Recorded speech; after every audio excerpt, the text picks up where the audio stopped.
Hello! Did you know that April is Stress Awareness Month? Well, it is. So, I'd like to share some ideas with you about stress and about mind traps and about the antidote to mind traps. So, let's talk about stress. We all know that stress can be found in a multitude of areas in our lives. In our career, in our jobs, in juggling that with family, with kids, with all kinds of relationships, your spouse, your house, your car, finances, the list just goes on and on. So there are really two ways to look at managing stress. One is to change your circumstances. And when you can, that's an ideal solution. Learning how to create boundaries in your work life, to stop up any leaks of energy, to be more efficient with time, to find ways to relieve stress by exercising and meditating and socializing, all things that basically change your circumstances to create some relief.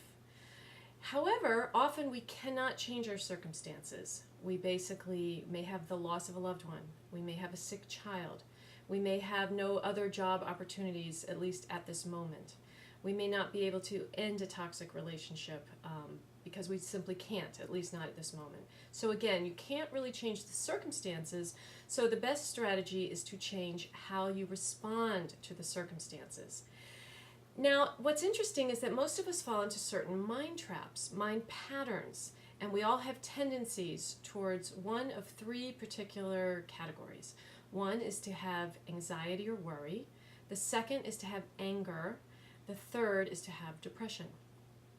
And our mind patterns tend to respond to stress in one of those three ways. So let me give you an example. Your car going to work has a flat tire. If your mind habit is toward anxiety, worry, you may get really stressed out and worried when this happens and think, oh, I don't know how to handle this, I don't know how to fix it, I might get fired if I'm late from work, and you just get really anxious. If your mind habit tends toward anger, you may get furious at the flat tire. You may want to kick your car.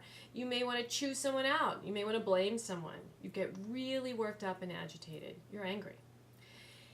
If you tend toward depression and depressive thoughts, then when your flat tire occurs, you may just think, oh my God, why me? My life is a disaster. This is overwhelming. I can't handle this. I'm so depressed. So those are three ways, very distinct ways of handling the objective reality of a flat tire.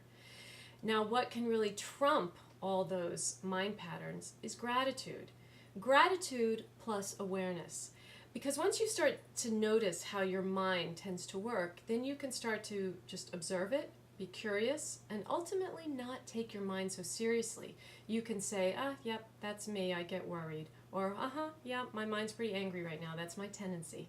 However, gratitude trumps all those mind patterns, because when you can start to cultivate gratitude, you completely change your relationship to the event, to the stress.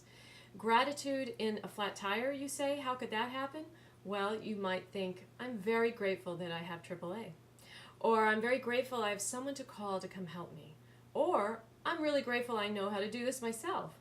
Or I'm glad I live in a country where this isn't going to ruin my whole day and that I'm safe on the side of the road and basically I can handle this.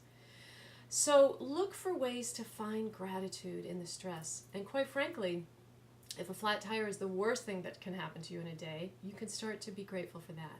Look for the other ways that you can find the sources of joy and bliss in your life. So we all have stresses. Sometimes we can change our circumstances. More frequently, we can't. We can notice our mind patterns. We can start to cultivate gratitude, and we can manage our lives with a sense of balance and joy. I wish you an abundance of peace.